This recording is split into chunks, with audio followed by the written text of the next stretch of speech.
ప్రపంచంలోనే అతిపెద్ద ప్రజాస్వామ్య దేశమైన భారత్లో సార్వత్రిక ఎన్నికలు పండుగలా జరుగుతున్నాయి. ఇప్పటికే 6 విడతల్లో 486 లోక్సభ నియోజకవర్గాల్లో పోలింగ్ ముగియగా సెలబ్రిటీల నుంచి సామాన్యుల వరకు దేశవ్యాప్తంగా ఓట్ల పండుగలో పాలుపంచుకున్నారు. మరో వారం రోజుల్లో ఎన్నికల సంగ్రామం ముగియనుండగా ఆ వెంటనే ఫలితాల ప్రకటనపై సర్వత్రా ఆసక్తి నెలకొంది.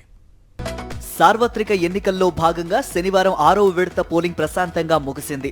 58 లోక్సభ స్థానాల పరిధిలో ఎన్నికలు జరగ్గా కడపటి సమాచారం అందేసరికి 61.11% పోలింగ్ నమోదైంది. పశ్చిమ బెంగాల్లో అక్కడక్కడ చెదురుమదురు ఘటనలు, ఢిల్లీలో 1-2 చోట్ల ఈవీఎంలు మొరాయించడం మినహా పోలింగ్ సజావుగా సాగింది. 6వ విడత ఎన్నికల్లో బెంగాల్లో అత్యధికంగా 79.4% పోలింగ్ నమోదైంది.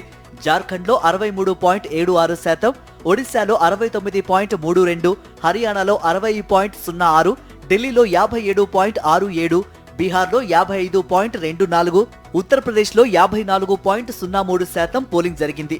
జమ్మూ కశ్మీర్లోని అనంతనాగ్ రాజౌరి లోక్సభ స్థానంలో 54.15% పోలింగ్ జరగడం విశేషం కాగా అక్కడ కొన్ని దశాబ్దాల్లో ఇదే అత్యధికం. దీంతో జమ్మూ కశ్మీర్లో పోలింగ్ ప్రక్రియ ముగిసింది.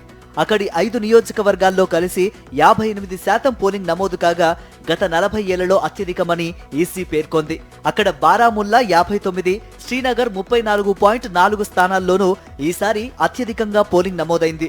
ఒడిశాలో 6 లోక్సభ స్థానాలతో పాటు వాటి పరిధిలోని 42 అసెంబ్లీ స్థానాల్లో కూడా పోలింగ్ జరిగింది. దేశ రాజధాని ఢిల్లీలోని మొత్తం 7 నియోజకవర్గాల్లో ఈ విడతలోనే పోలింగ్ జరిగింది. దాంతో ప్రముఖులంతా ఓటింగ్ కు తరలివచ్చారు. రాష్ట్రపతి ద్రౌపది ముర్ము, ఉపరాష్ట్రపతి జగదీప్ ధన్ఖడ్, సుప్రీంకోర్టు ప్రధాన న్యాయమూర్తి జస్టిస్ డివై చంద్రచూడ్, కేంద్ర ప్రధాన ఎన్నికల అధికారి రాజీవ్ కుమార్, కేంద్ర మంత్రి ఎస్జే శంకర్, కాంగ్రెస్ నాయకురాలు ప్రియాంక వాద్రా దంపతులు, వారి కుమార్తె మిరాయా ఓటు హక్కు వినియోగించుకున్నారు. కాంగ్రెస్ అగ్రనేతలు సోనియా గాంధీ, రాహుల్ గాంధీలు ఆమ్ ఆద్మీ బరిలో ఉన్న న్యూఢిల్లీ లోక్సభ స్థానంలో ఓటేయగా ఆప్ చీఫ్, ఢిల్లీ సీఎం అరవింద్ కేజ్రీవాల్ దంపతులు కాంగ్రెస్ పోటీలో ఉన్న చాందినీ చౌక్ స్థానంలో ఓటు వేశారు.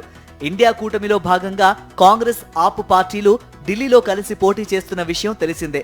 మొత్తంగా శనివారంతో 28 రాష్ట్రాలు, కేంద్రపాలిత ప్రాంతాల పరిధిలోని 486 లోక్సభ నియోజకవర్గాల్లో పోలింగ్ ముగిసింది. మిగిలిన 57 స్థానాలకు జూన్ 1న చివరిదైన 7వ విడత పోలింగ్ జరగనుంది. జూన్ 4న ఫలితాలు వెల్లడవుతాయి.